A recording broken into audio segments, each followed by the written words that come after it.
Let me share my screen with you guys, and let me kind of just give you the rundown how they kind of work a little bit, because we need to know a little bit on how they work. So this is just the quote right off of Google.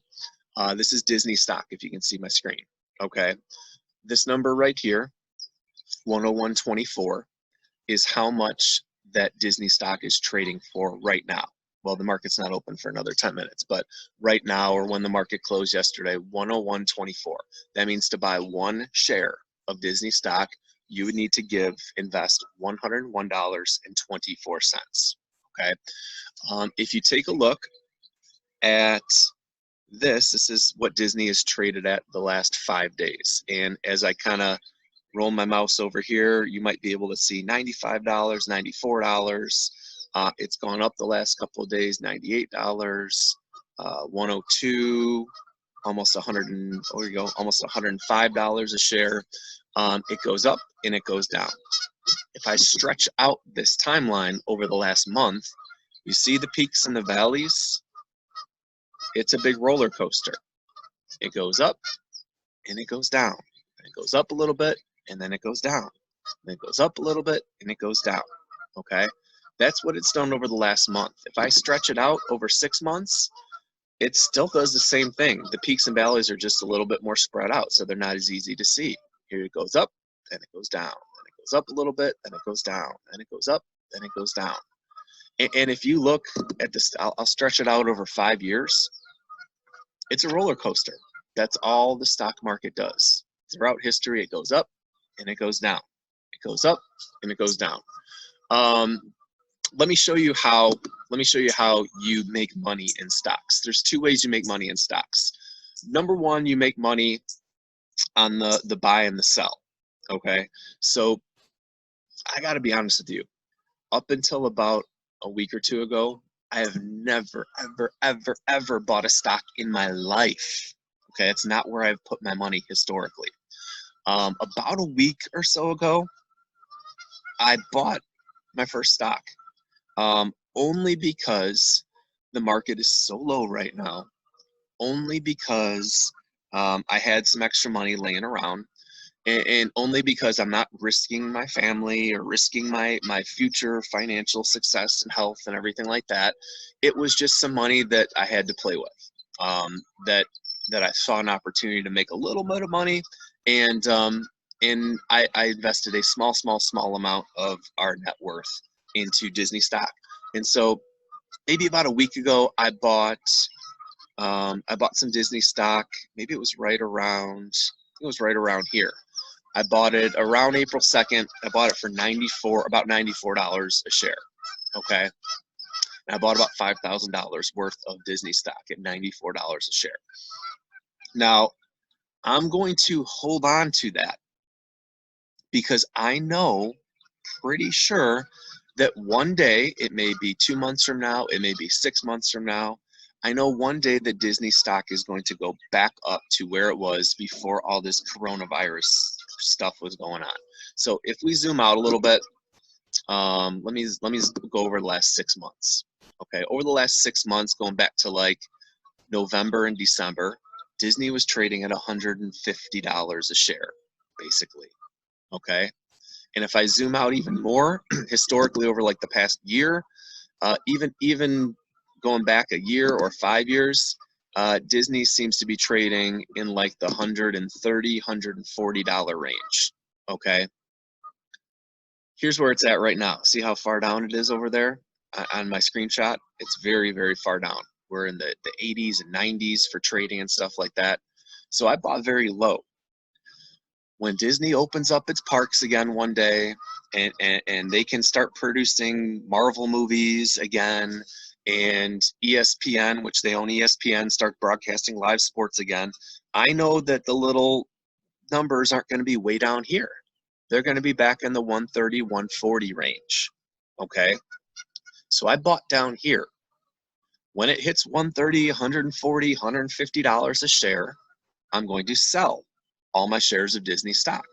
So if I bought it at 95 and I sell it at 150, I've just made $55 per share for every share that I own. If I bought at 95, and let's say I have 50 shares of Disney stock, and that stock price goes up because the company became worth more money, and I sell it up here, I've just made $55 for every share that I own. So approximately close to $3,000, basically. Okay, I would have put 5,000 in, and I would have sold it for about $8,000. Okay, that's one way that you make money in stocks, is you buy low and sell it for a profit. The other way that you make money in stocks is, you can see my screen right here, this little DIV, that stands for dividend. Okay, dividends are profits passed down by the company. So when the company does well, they may choose to share a portion of their profits with the owners, the shareholders, the people that own stock in the company. So let's say Disney makes $4 billion next year, and they may choose to take $3 billion of those dollars and distribute those to the shareholders in the form of dividends. It's sharing the profits with the shareholders, the owners of the company. They may choose to keep a billion of it to do things like build more Disney castles and stuff like that. And some companies don't have to distribute dividends. It's up to them. Some companies don't give dividends, or they give very little dividends. There's no rhyme or reason. There's no rules that the company has to share profits or anything like that, but it makes it more attractive to investors if companies do pay dividends. So you make money in stocks two ways. Number one, you buy low and sell high. Number two, when you hold on to that stock long enough, when the company distributes its profits, you earn dividends. Okay, so you can make money in stocks. Now, let me give you the opposite side. Besides what I did a week ago, and it's just a small portion of my net worth, taking very little financial risk or anything like that, we don't recommend that you own any single stocks. Okay, here's some reasons why. Number one, the average person that plays the stock market makes 7%.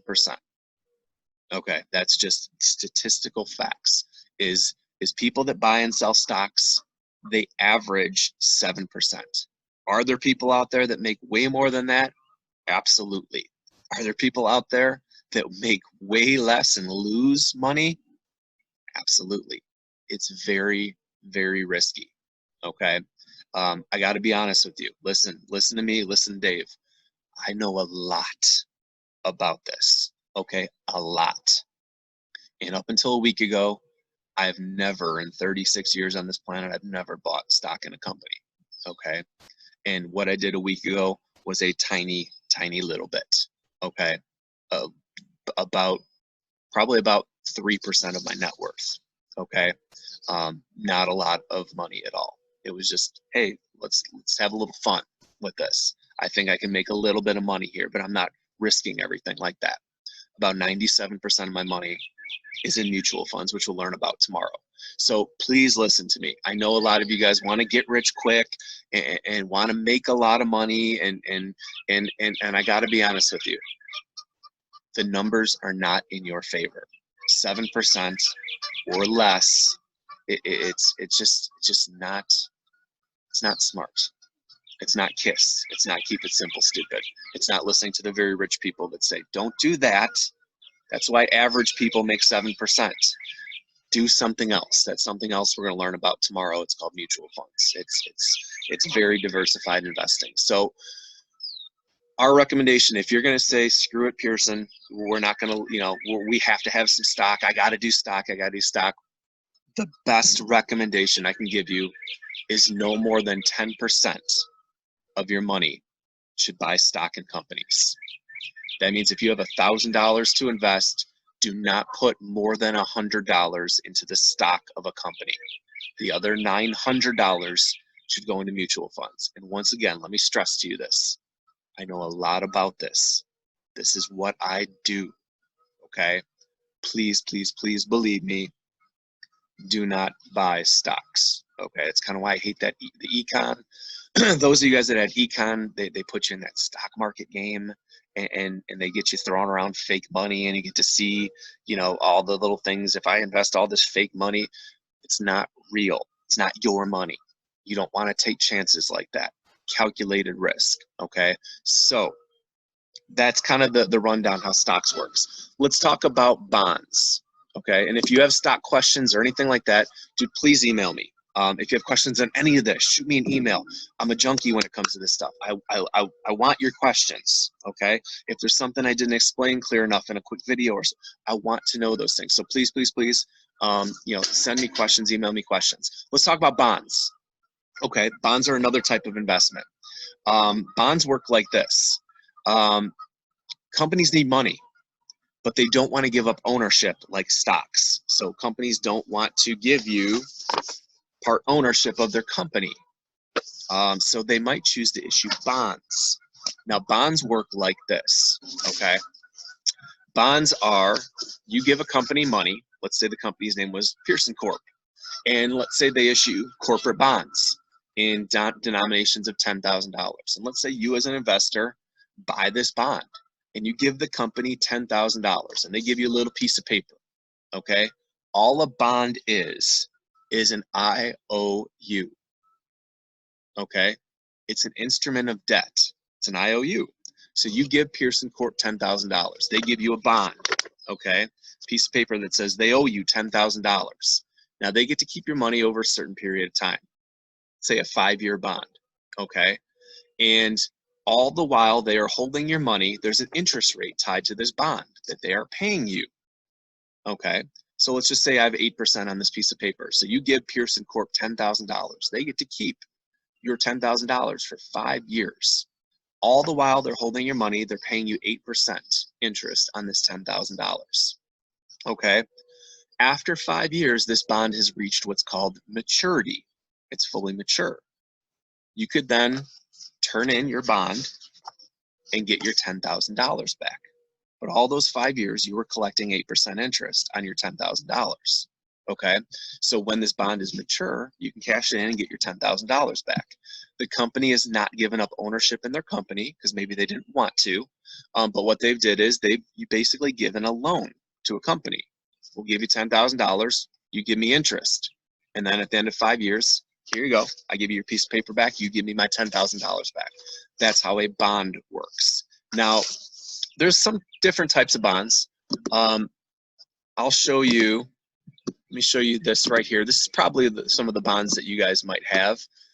My grandma, every birthday for 18 years of my life, every Christmas, every birthday, I would open up the card and I knew exactly what was in there. One of those that you see on your screen, $100 savings bonds, okay? Series EE, you see it up there, okay? Now, this is how this works. Bonds work like this. Grandma did not pay $100 for that bond. That's called face value. Grandma went to a bank and she said, I'd like a $100 savings bond for my grandson, Jason. And she might have paid $85 for a $100 savings bond, okay? She gives me the bond and then I have to save it, hold on to it. And usually the time frame is about 7 years, I believe, when that bond is fully mature. After 7 years, I could bring my bond, my little piece of paper, to the bank, and I can cash it in and get the full $100, okay? If I cashed it in early before it was fully mature, I would not get all $100. I would get $95.22 or $92.13, depending on when I bring that bond in before it's fully mature, okay? So bless Grandma's heart, she didn't know any better. But these were for older people, grandmas and grandpas. These were seen as being patriotic. Okay, during like World War II, there was a big push by the government to issue savings bonds, and America would buy these savings bonds and save them and cash them in, and they marketed it as very being patriotic and supporting your country and America and all that good stuff. So that's been drilled in grandmas and grandpas' heads for decades, is that savings bonds were patriotic. Now, bless Grandma's heart, she didn't know any better. These are not good investments. Think about it. Go to the bank, give them $85, $88, let them hold on to your money that you